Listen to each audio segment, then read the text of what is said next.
Hi everybody, welcome to TFC HQ presented by Kia. Marie Papadakis alongside Gareth Wheeler. The final home match for Toronto FC will take place on Sunday versus Atlanta. It's Fan Appreciation Night. You can also get a very special Kia hat with the Toronto FC logo on it. It is first come, first serve, so make sure you guys get there early.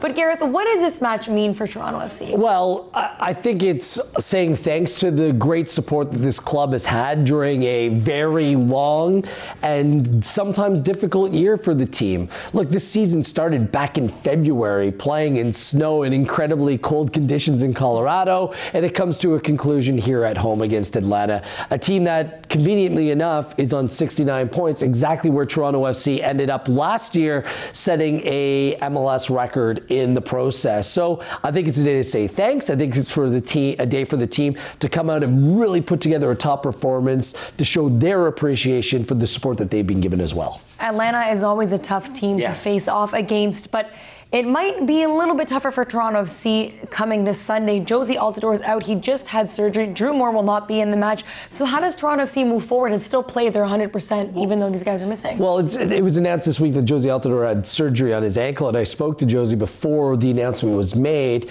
and it's some minor surgery, just some bone fragments that have remained in his ankle, made it very painful for him to really take a knock during a game or go into a tackle or a challenge. It's just been a liability for the player, and it's some minor surgery that just needs to be done. He should be back and at it and fit in a couple of weeks, so this will have zero influence whatsoever in the preparations for the new season. So that's a good news. And Drew Moore, after playing last Wednesday in DC, didn't play in Montreal. He's not going to play in the finale either, dealing with a little bit of a quad injury. But you look at those two players, Marie, I mean, this is nothing new playing without these two individuals for Toronto FC on the year. They were resilient, durable last year. Altidore playing 27 games, Drew Moore playing 25 games, and this year Altidore just playing 13 and Drew Moore playing just 8. It's incredible what you require in a salary cap league to overcome two losses like that. Both players have played over 2,000 minutes a year ago, and both played well under 1,000 minutes this time around. So nothing new. They're just going to have to go on like they've had to do over the course of this MLS season. Toronto FC will still be looking to play 100% on Sunday, but for more on what to expect, let's hear from the team. I think for us the biggest thing is to feel a little bit free in this last game. There's a lot of things that guys are feeling frustrated about over the course of this year and the way things are gone, but it's important to put those things behind us for this game and be a little bit free and but be concentrated, be focused, understand and respect the strengths of the opposition, but there are ways that we can hurt them, and hopefully we can find the right ways to be aggressive and really get the ball moving and try to find good situations we can hurt them on the other side. I think our attacking play can create some issues for them, and it's important that we stay together defensively and choose the right moments together as a group. At this point, it is what it is. So, like I said, trying to make sure that everybody is, whoever's stepping on the field is ready to, again, be sharp, have the right mentality, and play a good game against a good team. Papadakis out, Dunfield in. It is Terry Dunfield out of his training kit wearing a suit jacket. It's a rental. I want to look good. You got to look good. I want to look as good as Pap. Ahead of the final game of the season. So no Altidore, no Vasquez, no Moore. I mean, but this is something that the team's dealt with all season long.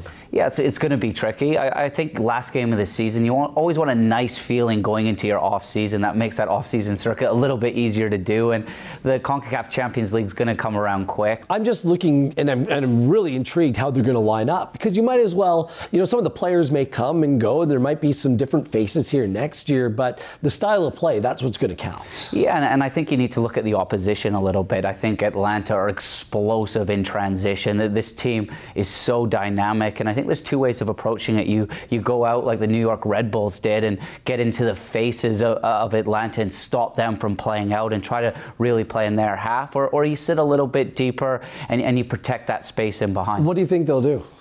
It's the last game of the year, like, right? You're not playing for a playoff spot. You might as well go out and put on a show. Yeah, it's a tricky one. Don't forget they're missing Almiron as well, who pulls their strings. Nagby comes into midfield. He's gives you a little bit more in set attack. But I think you need to pay respect to this Atlanta, how quick they are, and there's areas that TFC can exploit in possession. I think it's the space down the side of the center half. So they play with a back three, and both the goals in Atlanta came from those areas. Did you watch the Old School Love Connection? And don't worry, I'm not asking you out on a date. Is it my jacket? No, I'm calling this the Chuck Woolery match. Right, Whenever he threw a commercial break, he always say we'd be back in 2-2. There you go. And the I last see what you're 3 doing. times that these two teams have played, it's finished in a 2-2 final, including the final game of last season. It was 2-2. Finished Toronto FC on the year on 69 points, which was an MLS record. Atlanta United needs just a point to eclipse that total. They're going to be watching what's going on with the New York Red Bulls come decision day in Major League Soccer as well. Both teams can jump over that 69-point mark, and it's going to be one of those teams hoisting the Supporters' Shield. So Toronto FC, plenty to play for them, obviously for their opponent. Hope to see you down there at BMO Field, a 4:30 kickoff on Sunday afternoon.